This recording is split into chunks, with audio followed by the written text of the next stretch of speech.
O inimigo é invisível.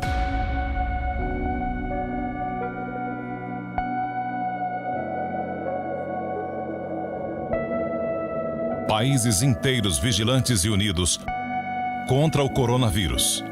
We have to fight that invisible enemy.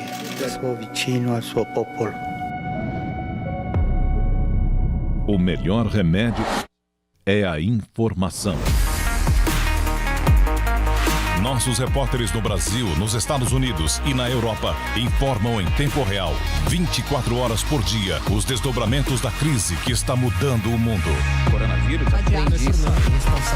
A Jovem Pan, como sempre, está atenta aos fatos.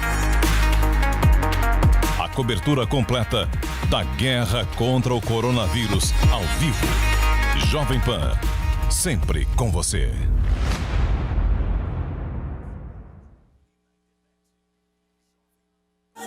Tamo junto na Pan.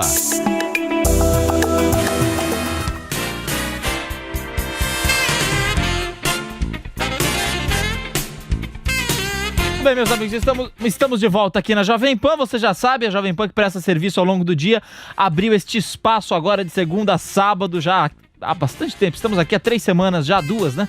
E nós vamos conversar agora com o Gabriel Domingos, que é engenheiro ambiental. O Gabriel vai falar um pouquinho pra gente sobre diversos temas, claro, e principalmente sobre a descontaminação e os cuidados, né, que a gente tem aí pra... a partir de agora, que a gente já tem tomado, mas cuidados que a gente tem que intensificar. Gabriel, um prazer falar com você aqui na Jovem Pan. Olá, boa noite. Satisfação muito grande falar com vocês também. Explica pra gente primeiro como é que funciona esse processo de descontaminação, em que ele se aplica, se qualquer pessoa pode chamar, porque tem muita gente que tá com medo, muita gente que fica lavando a mão de minuto em minuto. Conta pra gente, Gabriel.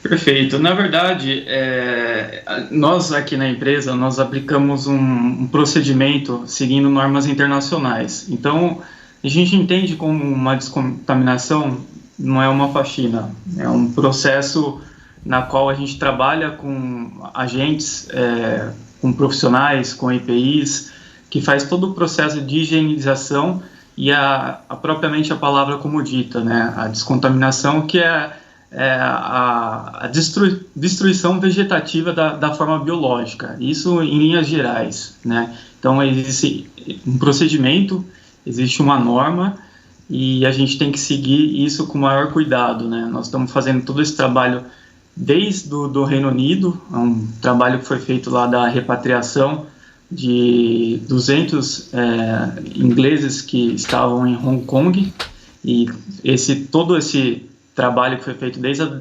descontaminação do Boeing 747 até mesmo o ônibus que fez o translado para esse pessoal. Explica pra gente então, essa descontaminação é como se fosse uma dedetização mais ampla para o povo entender, uma dedetização mais larga, e em quanto tempo ela dura? Por exemplo, se chegar para você fazer esse serviço de dedetização numa empresa, sei lá, como a Jovem Pan, quanto tempo ela dura para a empresa não ficar contaminada novamente? Porque tem o fluxo de pessoas, tem o fluxo de sujeira, para além da faxina, ou seja, quanto tempo dura esse período dessa como é que chama? Descontaminação, e como ela é feita efetivamente nos lugares, nas empresas, em um ônibus, sei lá, em algum tipo de espaço físico específico. Perfeito. Primeiro nós fazemos uma classificação da área. Por exemplo, você citou aí o estúdio da Jovem Pan. Sim. Então vai os profissionais e lá nós classificamos por zonas. Essas zonas, elas são dimensionadas em zona quente, onde faz uma análise de se houve um histórico de pessoas que tiveram contaminação, que tiveram incidentes ou estão em dúvida, né? E essa fica delimitado essa área de zona quente. Posteriormente, a zona quente, se a gente analisar assim como uma área num perímetro, tem a zona morna, que é onde entra o pessoal que faz a colocação do EPI e faz todo o procedimento e vai transitar da zona fria, que é posteriormente a zona morna, até a zona quente, ela passa por esse processo de descontaminação. Então, existem metodologias usuais, desde o que se recomenda aí na OMS até o nosso órgão que arbitra Quais nessa são área, essas metodologias usuais? Perdão? O que você chama de metodologias usuais aplicadas pela OMS nesse processo de descontaminação? Nós utilizamos aqui, tratando como emergência, nós temos uma normativa que é internacional, norma 472. O que você chama de zona quente e zona fria? É a minha pergunta. O que são essas zonas? Só para destrinchar esses termos pra gente saber. Perfeito. A zona quente é onde você vai realizar propriamente a descontaminação, a desinfecção. Então lá vai ter o seu perímetro, que para ter esse contato, para não gerar o vírus, não levar o vírus para externamente, a gente vai fazendo todo um trabalho que as pessoas, os profissionais, eles vão com os EPIs, que a gente usa aí no caso a classe C, né, que é aquela máscara de proteção, com filtros duplos e proteção na vista também, até aqui um exemplo. O Taiken, que é um macacão, que ele é impermeável e também coloca... São as pessoas que vão usar essas coisas? E a luva nitrílica. São as pessoas que vão usar isso? As pessoas que ficam aqui? Não estou entendendo. Não, a área ela é completamente esvaziada e só entra os profissionais que vão fazer o processo de descontaminação. Tá. Então, as pessoas saem desse ambiente, é lacrado, só entra os profissionais. Entendi. Tanto é que a delimitação dessa área Gabriel, é muito importante. Seria interessante... Porque aí você... Pode falar, Gabriel. Não, seria interessante você passar uma dica pro pessoal, como que a gente pode limpar melhor os ambientes, como é que a gente pode... de certa maneira, esterilizar melhor o local na nossa casa, enfim, acho que isso é uma dica importante. Perfeito. Assim, na linguagem assim, muito usual, está sendo muito difundido os protocolos, os conceitos básicos de higiene, de sabão.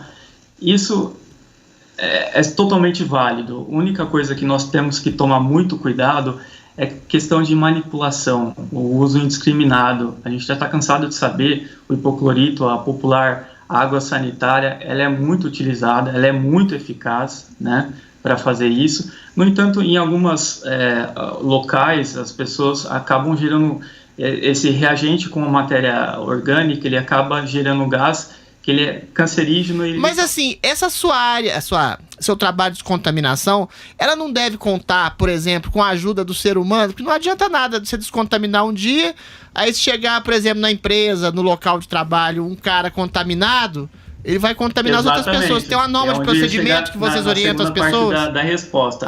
Perfeito. Isso é que todos questionam, né?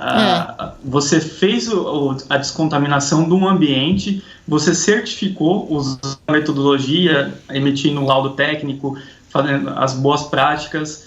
A partir dali, lacrou a porta, o dia a dia, o uso desse ambiente, se tiver uma pessoa contaminada, volta tudo completamente. Pois é. Então, existe todo um plano de contingenciamento que tem que ser feito após essa descontaminação, né?